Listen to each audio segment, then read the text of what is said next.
A paz do Senhor, sejam bem-vindos a mais uma leitura da Bíblia. E hoje nós vamos continuar no livro de Ezequiel, ler o capítulo 43, 44 e 45. 43, 44 e 45. Capítulo 43. Deus volta ao templo. O homem me levou até o portão do lado leste, e eu vi que daquele lado vinha vindo a glória de Deus de Israel. A voz de Deus parecia o rugido do mar, e a terra ficou iluminada com a sua glória. Essa visão foi parecida com aquela que eu tive quando Deus veio para destruir Jerusalém. Também foi parecida com aquela que eu tive na beira do rio Quebar. Então, caí de comprido no chão. A glória do Senhor passou pelo portão do lado leste e entrou no templo. Então, o Espírito de Deus me levantou e me levou até o pátio de dentro. E eu vi que o templo estava cheio da glória do Senhor. O homem ficou ali ao meu lado, e eu ouvi o Senhor me dizer de dentro do templo: Homem mortal, o meu trono está nesse lugar. Vou morar aqui no meio do povo de Israel, e vou governá-lo para sempre. O povo de Israel e os seus reis nunca mais tornarão impuro o meu santo nome, adorando outros deuses, nem sepultando perto do templo os corpos dos seus reis. Os reis construíram a entrada e os pilares do seu palácio, encostados na entrada e nos pilares do meu templo, e assim entre nós ficou apenas uma parede. Eles profanaram o meu santo nome por causa de todas as coisas vergonhosas que fizeram. E por isso, na minha ira, eu os destruí. Agora, eles que deixem de adorar outros deuses e levem para longe os corpos dos seus reis. Se fizerem isso, eu viverei no meio deles para sempre. E o Senhor continuou: Homem mortal, fale com o povo de Israel a respeito do templo, para que eles estudem a sua planta. Faça com que fiquem envergonhados por causa dos seus pecados. Se eles ficarem com vergonha do que têm feito, explique a planta do templo para eles, isto é, o seu modelo, as entradas e saídas, as formas, o modo como tudo está arrumado e todas as leis e regulamentos. Escreva todas essas coisas e para que cumpram todos os regulamentos. Esta é a lei do templo. Todo o terreno que fica em volta dele no alto da montanha é santo e sagrado. O altar. Seguem as medidas do altar, usando-se as mesmas que foram usadas para medir o templo. Na base do altar, em toda a volta, havia uma valeta de 0,5 metro de fundura por 0,5 metro de largura. Do lado de fora, havia uma beirada de 25 centímetros de altura. A parte mais baixa do altar tinha 1 metro de altura. A parte do meio media 2 metros de altura e estava afastada 0,5 metro da beirada em toda a volta. A parte de cima também estava afastada 0,5 metro da beirada e em toda a volta. Essa parte de cima também tinha 2 metros de altura, e sobre ela eram queimados os sacrifícios. Os 4 cantos desta parte eram salientes e virados para cima. A parte de cima do altar era quadrada, medindo 6 metros de cada lado. A parte do meio também era quadrada, medindo 7 metros de cada lado. Em volta dela havia uma beirada de 25 centímetros de altura. A valeta media 0,5 metro de largura. Os degraus do altar ficavam no lado leste. A consagração do altar. O Senhor Deus me disse: Homem mortal, escute o que estou lhe dizendo. Quando o altar estiver construído, você vai consagrá-lo, queimando sacrifícios em cima dele e borrifando nele o sangue dos animais que forem sacrificados. Só os sacerdotes da tribo de Levi, que são descendentes de Zadok, poderão vir até a minha presença para me servir. Eu, Senhor Deus, ordeno isso. Você lhes dará um touro novo para oferecerem como sacrifício, para tirar pecados. Você pegará um pouco do sangue desse touro e porá nas pontas da parte de cima do altar e nas pontas da parte do meio do altar e em toda a volta das suas beiradas. Dessa maneira, você purificará o altar e o consagrará. Você pegará o touro que for oferecido como sacrifício para tirar pecados e o queimará no lugar marcado, fora da área do templo. No dia seguinte, você pegará um bode sem defeito e oferecerá como sacrifício para tirar pecados. Purifique o altar com o sangue dele, do mesmo modo que você tiver feito com o sangue do touro. Quando terminar essa parte, pegue um touro novo e um carneirinho, os dois sem defeito, e traga-os para mim. o Senhor. Depois de matarem os animais, os sacerdotes espalharão sal sobre eles e o queimarão como oferta para mim. 7 dias em seguida, você oferecerá um bode, um touro e um carneirinho como sacrifícios para tirar pecados. Esses animais não devem ter nenhum defeito. Durante 7 dias, os sacerdotes consagrarão o altar e o aprontarão para ser usado. Depois dessa semana, os sacerdotes começarão a oferecer sobre o altar as ofertas que serão completamente queimadas e as ofertas de paz trazidas pelo povo. Então ficarei contente com todos vocês. Eu, Senhor Deus, falei. Capítulo 44. O portão do leste. O homem me levou até o portão de fora, no lado leste da área do templo. O portão estava fechado. Então o Senhor me disse: Este portão ficará fechado, nunca será aberto, ninguém poderá usá-lo, porque eu, o Senhor, o Deus de Israel, entrei por ele. Deve ficar sempre fechado, mas o rei poderá ir lá para comer uma refeição santa na minha presença. Ele entrará e sairá pelo salão interno desse portão. Leis para entrar no templo. Então o homem me fez passar pelo portão do norte e me levou para a frente do templo. Olhei e vi que o templo estava cheio da glória do Senhor. Eu me atirei de comprido no chão.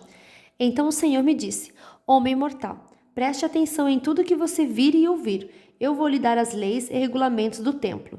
Note bem quais as pessoas que têm permissão para entrar no templo e as que não têm.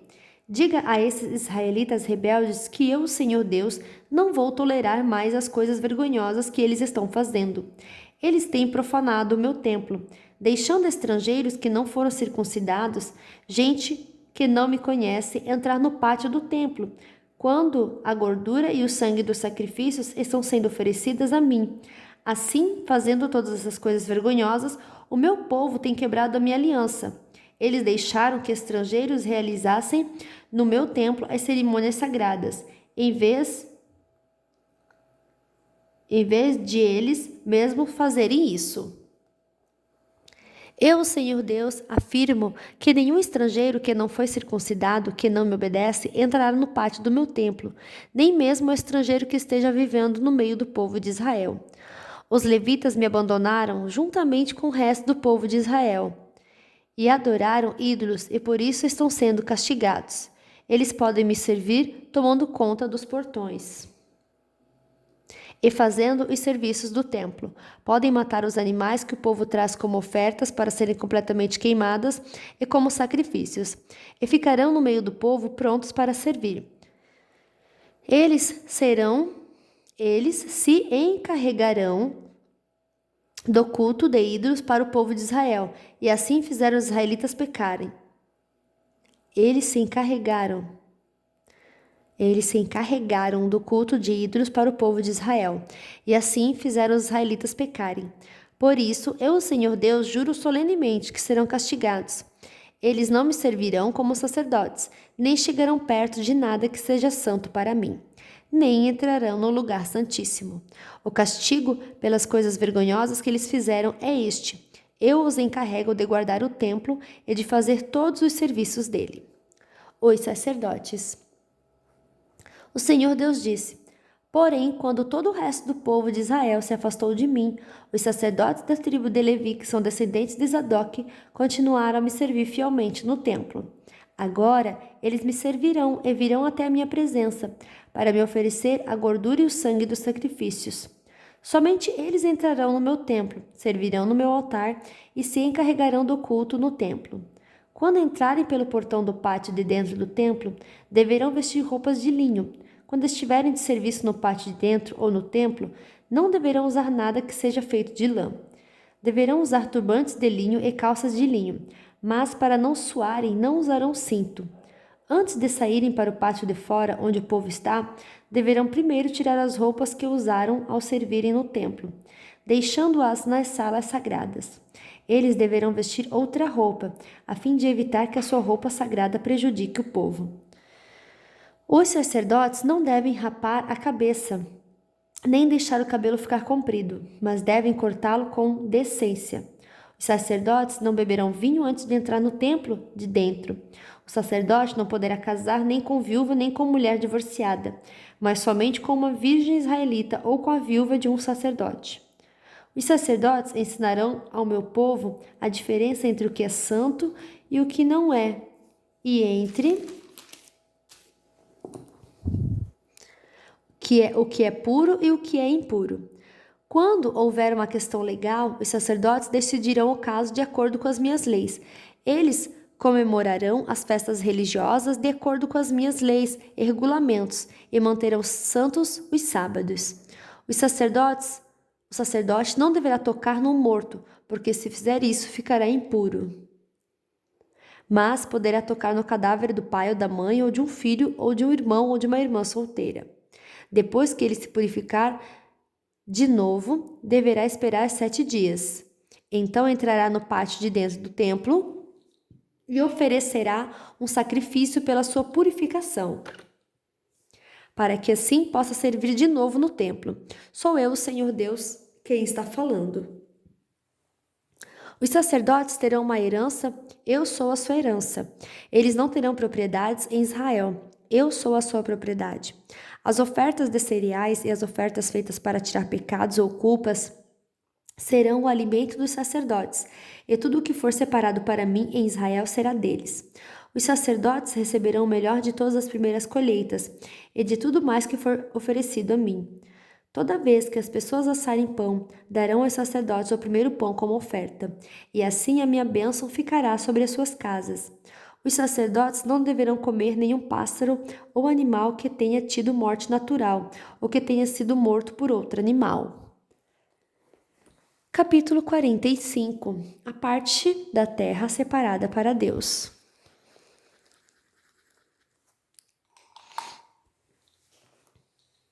Quando a terra for dividida entre as tribos, uma parte deverá ser separada para Deus, o Senhor. Essa parte medirá 12,5 km por 10 km e será santa. Nessa área será reservado para o templo um terreno quadrado de 250 metros de cada lado. Em volta desse terreno haverá um espaço livre de 25 metros de largura. Da área total será separado um terreno de 12,5 km de comprimento por 5 de largura. Ali ficará o templo, que é o lugar mais sagrado de todos. Esta será a parte santa da terra de Israel, separada para os sacerdotes que servem o Senhor no seu templo. Ali eles terão as suas casas, e ali ficará a área sagrada do templo. Além disso, haverá outro terreno de 12,5 km de comprimento por 5 de largura, separado para ser propriedade dos levitas que fazem o serviço no templo. Ali haverá cidades para eles morarem. Ao lado da área santa haverá outra área de 12,5 km por 2,5 km, separada para ser uma cidade em que qualquer israelita poderá morar. Terra para o rei. Uma parte de Israel será do rei. Partindo da área santa e dos terrenos da cidade, a parte do rei irá na direção oeste até o mar Mediterrâneo e a leste até a divisa oriental. De leste a oeste terá o mesmo comprimento de uma das áreas das tribos de Israel. Esta será a parte que o rei terá na terra de Israel. Assim ele nunca mais explorará o povo, porém deixará que o resto do país pertença às tribos de Israel. Pesos e medidas.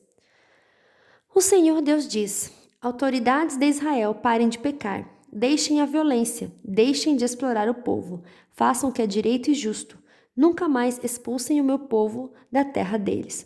Sou eu, o Senhor Deus, quem está dizendo isso. Todos devem usar medidas e pesos certos. O efa para medir cereais deverá ser igual ao bato, que mede líquidos. O padrão é o homer. Um homer será igual a 10 efas ou 10 batos. O peso de um ciclo será igual ao de 20 geras. Uma mina será igual a 60 ciclos. As suas ofertas deverão ser feitas nas seguintes bases do trigo que vocês escolheram. Entregue uma parte em 60 da cevada, a mesma coisa. Do azeite, uma parte em 100 do que as suas árvores produzirem. Usem o bato como medida. 10 batos são iguais a um homer ou a um coro. Das ovelhas dos pastos de Israel, entreguem uma de cada 200. Vocês trarão as ofertas de cereais, os animais para serem completamente queimados e os animais para as ofertas de paz. a fim de que assim os pecados de vocês sejam perdoados. Eu, o Senhor Deus, ordeno isso. Todo o povo do país deverá levar essas ofertas ao rei de Israel, em favor de toda a nação de Israel. O rei terá o dever de apresentar os animais que serão completamente queimados, as ofertas de cereais e as ofertas de vinho. Ele fará isso nas festas da lua nova, nos sábados e em todas as outras festas. O rei apresentará as ofertas para tirar pecados, as ofertas de cereais, as ofertas a serem completamente queimadas e as ofertas de paz, para que os pecados do povo de Israel sejam perdoados. A Páscoa. O Senhor Deus diz: no primeiro dia do primeiro mês, vocês oferecerão como sacrifício um touro sem nenhum defeito e purificarão o templo. O sacerdote pagará uma parte do sangue do animal apresentado como oferta para tirar pecados, e porá esse sangue nos batentes da porta do templo, nas 4 pontas do altar e nos batentes dos portões do pátio de dentro. No 7º dia do mês, ele fará a mesma coisa em favor de qualquer pessoa que tenha cometido algum pecado sem intenção ou por ignorância. Assim vocês conservarão santo o templo. No dia 14 do primeiro mês, vocês começarão a comemorar a festa de Páscoa. Durante 7 dias todos comerão pão sem fermento. No primeiro dia da festa, o rei oferecerá um touro como sacrifício para tirar os seus pecados e os pecados do povo. Em cada um dos 7 dias da festa, ele oferecerá como sacrifício ao Senhor Deus 7 touros e 7 carneiros sem defeitos, e os queimará completamente. E todos os dias também oferecerá como sacrifício um bode, como oferta para tirar pecados. Para cada touro e cada carneiro que for oferecido em sacrifício, haverá uma oferta de 17,5 litros de cereais e 3 litros de azeite. A festa das barracas. Na festa das barracas, que começa no dia 15 do 7º mês, o rei oferecerá em cada um dos 7 dias o mesmo sacrifício para tirar pecados, as mesmas ofertas que serão completamente queimadas e as mesmas ofertas de cereais e de azeite. Essa foi nossa leitura de hoje. Que Deus abençoe a sua vida poderosamente e até amanhã. Tchau!